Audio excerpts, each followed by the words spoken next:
St. John 12:46, I am come a light into the world, that whosoever believeth on me should not abide in darkness. And that's the pillars. That's the elect. The only ones that comprehend the light. Now we are not in gross darkness anymore of this world. Because why? We have the capability to believe through the gift of faith. Verse 47, and if any man hear my words and believe not, I judge him not. For I come not to judge the world, but to save the world. Verse 48, and that world is talking about Israel. All right. Now, the world of Israel that believe on Yahushua, all right, is the elect, which are the pillars. Now, the rest of Israel is going to come back through the pillars. Therefore, all of Israel shall be saved. Verse 48, he that rejecteth me and receiveth not my words have one that judge him. The word that I have spoken, the same shall judge him in the last day. All right. So the scripture speaks about you're going to get an account of every idle word, roughly paraphrasing. Verse 49, it says, for I have not spoken of myself. And this is the point. For I have not spoken of myself, but the Father which sent me. He gave me a commandment, what I should say and what I should speak. So these are prime examples of humility. Verse 50, and I know that his commandment is life everlasting. Whatsoever I speak, therefore, even as the Father said unto me, so I speak. See that? And we should show the same humility, not speaking our own words, not doing what we want to do, but the will of him that the Most High have sent, which is Yahushua. Okay? Come in the name of the Most High through his only begotten Son, Yahushua. All right? Now, the book of St. John 14 and verse 10 tells us, believest thou not that I am in the Father, and the Father in me? The words that I speak unto you, I speak not of myself, but the Father that dwelleth in me, he doeth the works. See that? It says, believe me that I am in the Father, and the Father in me, or else believe of me for the very work's sake. All right. Now, that's the thing that happened when the 5,000 got fed.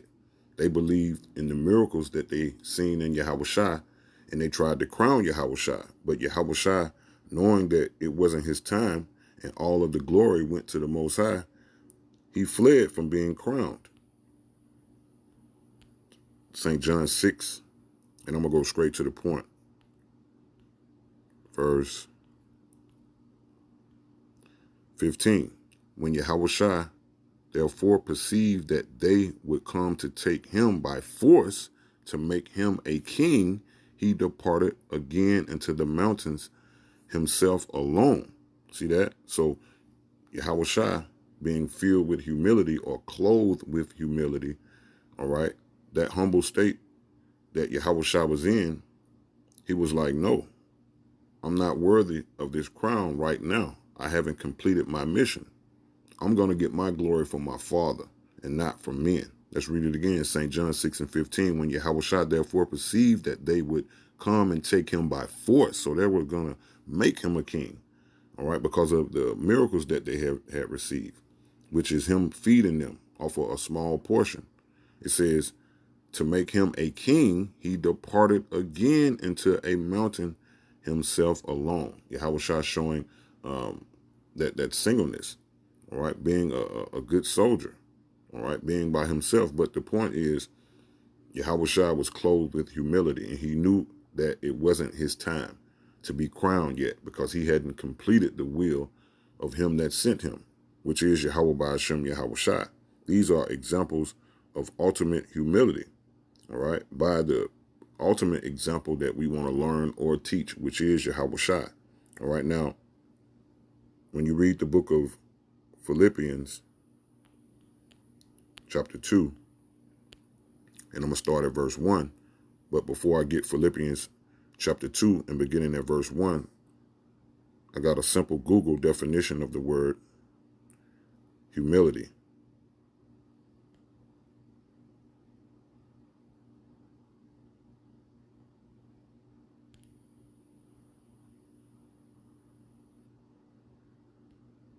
Humility.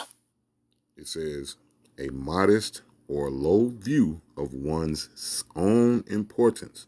Humbleness. Let's read that again. A modest or low view of one's own importance.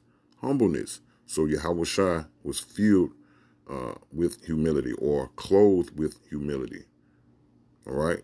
Being humble and knowing that it wasn't about him. It was about the will of the Most High. All right? So now let's get the book of Philippians, chapter 2, beginning at verse 1.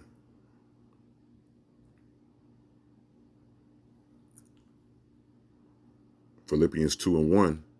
If there be, therefore, any constellation in Hamashiach, if any comfort of love, if any fellowship of the Spirit, if any bowels of mercy, verse 2, fulfill ye my love, or fulfill ye my joy, Salakia, that ye may be like-minded, having the same love, being of one accord, of one mind. And that's that like-minded, having the same love, being of one accord, of one mind, of Hamashiach, Yahushua. It says, let nothing be done through strife or vainglory, but in lowliness of mind, see that? That's the mindset Yahushua had. But in lowliness of mind, let each esteem other better than themselves. And that's what Yahushua ultimately did. All right? He laid down his life for his friends, for his brothers, which is the elect. Therefore, the rest of Israel shall be saved. All right? Yahushua could have been selfish and put himself before everything. He had the power to do so, but him being clothed with humility, all right, he esteemed others better than himself. All right? It says, verse 4, look not every man on his own things, but every man also on the things of others. And that's the others concerning your brothers, your yoke fellows, those that are on the front line that's fighting for the crown of life with you. It says, look not every man on his own things, but every man also on the things of others.